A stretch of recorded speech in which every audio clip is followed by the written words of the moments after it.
गंडमूल नक्षत्र।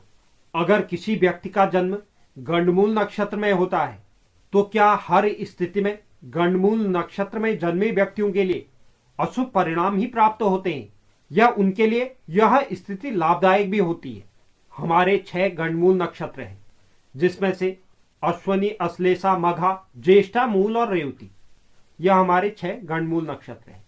अब जब आपका जन्म हुआ है, अगर आपके जन्म के समय यह नक्षत्र चल रहा था, इनमें से कोई भी नक्षत्र, आपका जन्म इनमें से किसी भी नक्षत्र में होता है, तो उसमें आपको किस प्रकार के परिणाम प्राप्त होंगे, किन किन नक्षत्रों में और किस किस चरण में जन्म होना ही केवल अशुभ परिणाम देता है, इसकी जानकारी का अभाव है।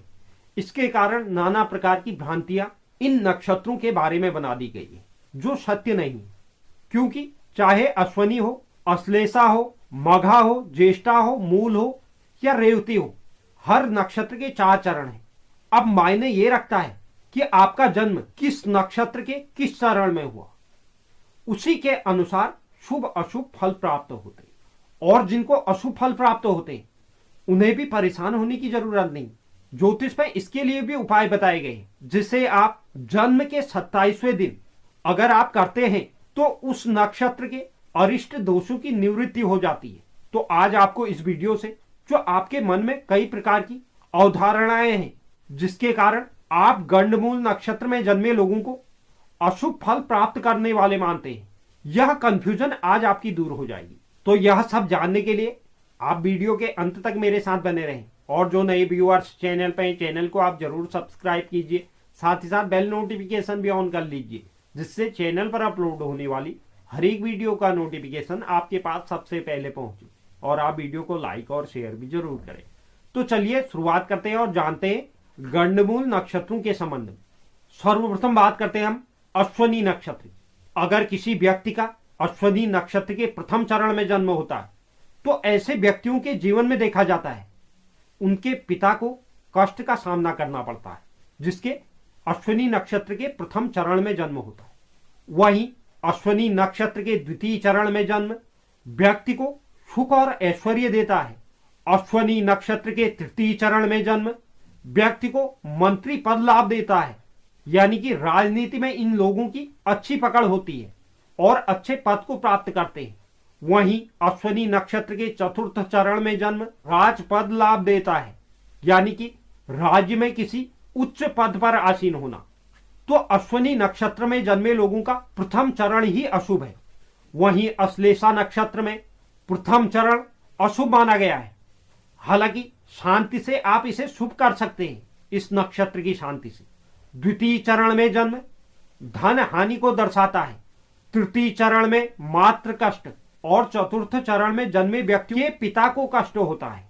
वहीं मघा नक्षत्र में प्रथम चरण में जन्मे व्यक्ति के माता को कष्ट, द्वितीय चरण में जन्मे व्यक्ति के पिता को कष्ट, तृतीय चरण सुख प्राप्ति के लिए बहुत उत्तम माना गया है और चतुर्थ चरण में जन्मे व्यक्ति के जीवन में धन और विद्या का लाभ देखा जाता है।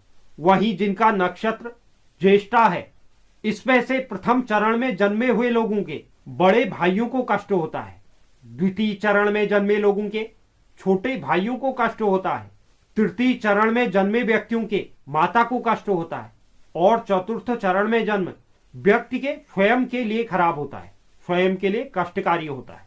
वहीं जिन जातकों का मूल नक्षत्र है, मूल नक्षत्र के प्रथम चरण में जन्मे व्यक्तियों के पिता को कष्ट होता है। द्वितीय चरण में जन्मे व्यक्तियों के माता को कष्ट होता है। तृतीय चरण में जन्मे व्यक्तियों के जीवन में धनहानि देखी जाती है। वहीं चतुर्थ चरण में जन्मे हुए व्यक्ति इस नक्षत्र की शांति से अशुभ फलों को शुभ कर सकते हैं। वहीं जिन जातकों का रेवती नक्षत्र में जन्म होता है, यानी कि प्रथम चरण में जन्म, तो यह उस व्यक्ति के जीवन में राजयोग दिलाता है। द्वितीय चरण में जन्मे व्यक्तियों के जीवन में मंत्री पद लाभ प्राप्ति होती है।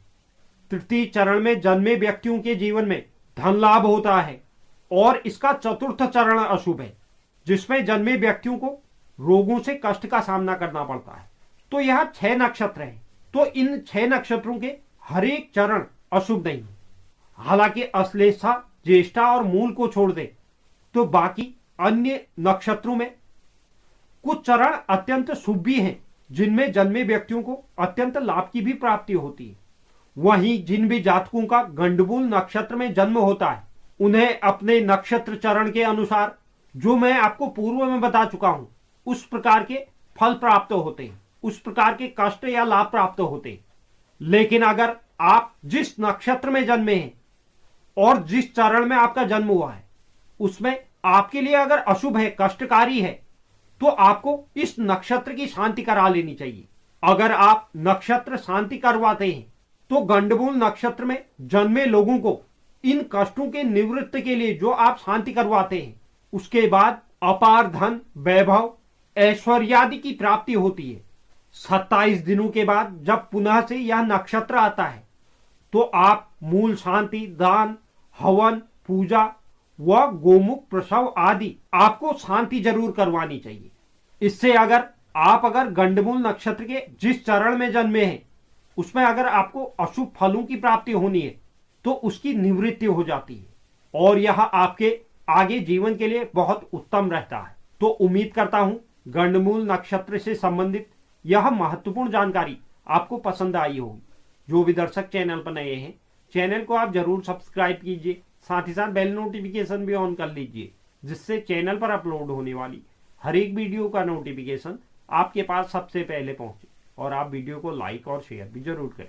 धन्यवाद।